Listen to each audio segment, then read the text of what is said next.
quoi. Vous n'avez pas de Ligue des Champions. C'est l'arbitre qui a fait pencher pour Marc, le Depuis Real Madrid, 2015, oui. vous n'avez rien. Qui a fait pencher contre Charles- le Bayern, Charles contre Marraine Leipzig, dit que Xavier contre... est jaloux.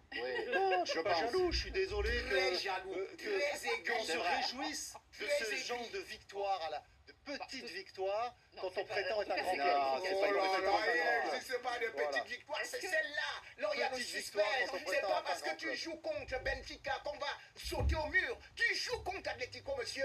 Et tu gagnes Bien sûr. Atlético Madrid. Monsieur, c'est Atlético, dur. c'est pas Benfica. Alors, Non. respecte ce Real-là Benfica. et surtout, respecte Benfica. Simeone qui venait de faire 4-4 Benfica.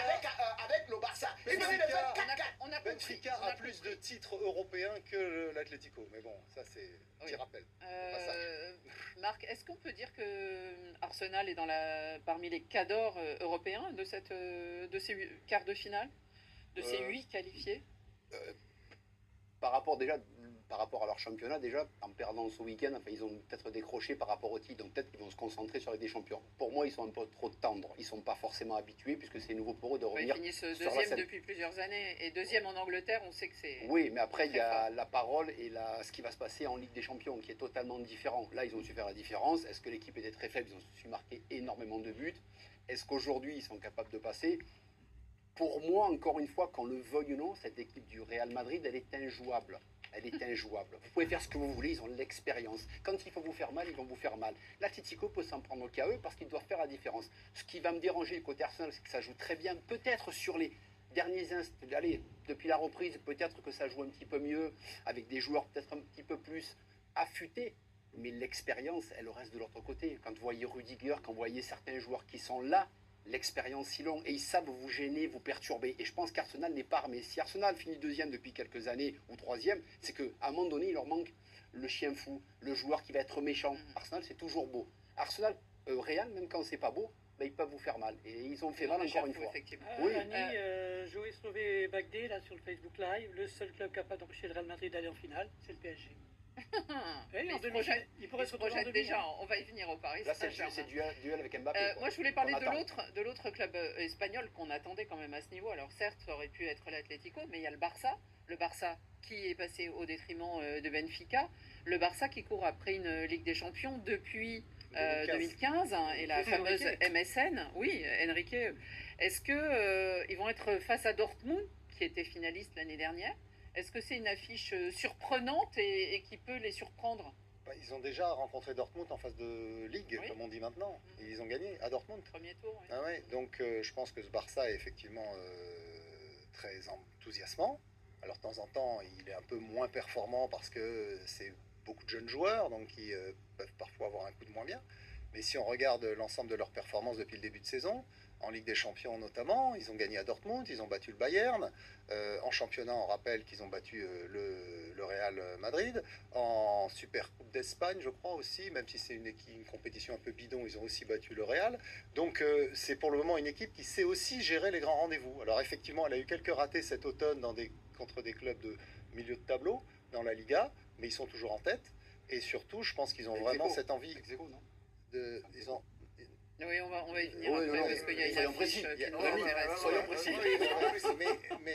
Match en retard. Et donc, du coup, je pense que ce Barça-là, oui, il a la faveur du pronostic face à Dortmund. Même si c'est un Barça, on en parlait quand on préparait l'émission, qu'il y a quand même beaucoup de trous d'air en défense, non, Rémi?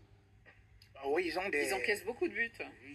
Ils prennent beaucoup de buts, et bien sûr parce qu'ils jouent aussi haut avec le hors-jeu. Et certaines équipes commencent déjà à comprendre aussi ça, et ça fait de telle sorte qu'on a vu quand même que des joueurs comme Koubarsi, même si au début ils paraissaient si bons que ça, ils ne sont pas aussi bons que ça à Raoult. On a vu qu'il peut avoir beaucoup de manquements, il n'a pas de la vitesse. Mais bon, peut-être qu'aujourd'hui, la seule difficulté, par exemple, quand on regarde ce Barça, c'est que justement, c'est une équipe qui a aussi curieusement un banc. C'est-à-dire que vous pouvez voir déjà des gens qui reviennent de blessures, Oui. Gavi qui est déjà revenu, et puis Pedri qui est devenu assez bon. Et aujourd'hui, vous avez Firmine qui peut être aussi une bonne route de secours. Donc c'est un Barça qui finit assez bien ses matchs. Mais des deux côtés, en fait, le Barça, c'est la puissance de Yamal aujourd'hui, Lewandowski, qui peut faire la différence avec la défense du Real. Mais de l'autre côté, si les 3 ou les 4 joueurs comme Rodrigo, Bellingham Mbappé, Vinicius, ça peut faire très mal aussi. Donc, si on ne peut pas les comparer aujourd'hui parce qu'ils se sont croisés, Barça avait fait la différence. Mais c'est vrai qu'aujourd'hui, le Barça, il y a mal, c'est le facteur X. Julián Alvarez, pour moi, Julián Alvarez aurait pu éliminer le Real tout seul. Il a fait des exploits. S'il n'y a pas lui, l'Atlético ne marque pas de Eux, en but. face, ils auront Adeyemi, ils auront Guirassy. Dortmund et on a vu rien qu'ils à perdre. Hein. voilà. Vraiment, ils ont fait mal à Lille. Hein. Ouais, une très très bonne deuxième mi-temps. C'était mal embarqué. Les Lillois avaient ouvert le score. C'est Lille qui était qualifié à ce Après, moment-là. Ils ont Et bougé, on a là. retrouvé quand même le finaliste de l'année dernière, Bien même sûr. si en championnat Ils ont su accélérer, Bundesliga, faire la différence. C'est ils sont pas bien. l'expérience. Il y a des joueurs de classe dans cette équipe. Et Guirassy, Et Lille très bon peut match se contre mordre les les Lillois. doigts de la Guirassy, ça seconde fait bien période. 10 buts et 5 passes décisives. Ouais. hein. Mais c'est vrai que c'est l'expérience qui a joué là, Ben, on en parlait la de semaine finaliste l'année Et l'an on disait dernier. qu'à un moment donné, Lille n'a pas su marquer le deuxième et le troisième but à Ouais. Dortmund. Ils n'ont pas À su le l'aller. faire. Et là, ils ont marqué. Et puis après, on a vu toute la puissance.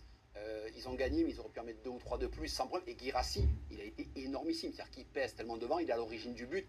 C'est vraiment un super joueur. Et il faut le prendre en compte parce que le Barça, ils vont devoir se prendre Guirassy sur le dos. Et lui aussi, il a brillé. Dortmund est 10e, 11e du championnat. Le fait que Guirassy peut dépanner des clubs et ce genre de le voir, ça peut donner des idées à des clubs. Que dire de ces deux aussi clubs européens et institutions européennes qui vont se retrouver en plus face à face, Xavier? Le Bayern Munich, qui a gagné en 2020 une Ligue des Champions, et c'était Hansi Flick, qui est aujourd'hui à Barcelone, Face à Paris, à qui l'époque. était là. Exactement. Et là, c'est face L'Inter. à l'Inter Milan. L'Inter Milan, les deux équipes sont en tête de leur championnat. Oui, l'Inter qui était en finale de la Ligue des Champions il y a 2 2 ans contre, ouais. contre Manchester Manchester City de Pep City. Guardiola. Mm. Donc c'est une équipe qui est habituée au grand rendez-vous, qui a un effectif pléthorique aussi. D'ailleurs les deux, en fait, c'est 2 très gros effectifs. Ouais. Donc s'il y a un blessé d'un côté ou de l'autre, c'est pas très grave parce qu'ils ont des joueurs presque équivalents pour les remplacer. L'Inter, c'est une équipe où il y a beaucoup de vieux joueurs. Des joueurs qui ont beaucoup de vécu, beaucoup d'expérience. Çalhanoğlu, Mkhitaryan, d'ailleurs un Turc et un Arménien qui jouent dans le même club, c'est assez incroyable au milieu. Comme l'avait fait Mourinho à l'époque, il avait relancé les mais vieux de la Mkhitaryan, il joue pas vieille. tout le Non, temps, mais il joue pas Ouais. tout le temps. Mais bon, après il y a aussi quelques internationaux italiens. Donc c'est une équipe qui a un style de jeu Marcus très Thuram, particulier Lautaro Martinez. et avec ces et deux, quand il faut, un duo d'attaque très bien rodé, très complémentaire. Non, c'est une équipe redoutable. Je donnerais quand même un petit avantage au Bayern, mais l'Inter Ah oui. c'est très fort. Certains voient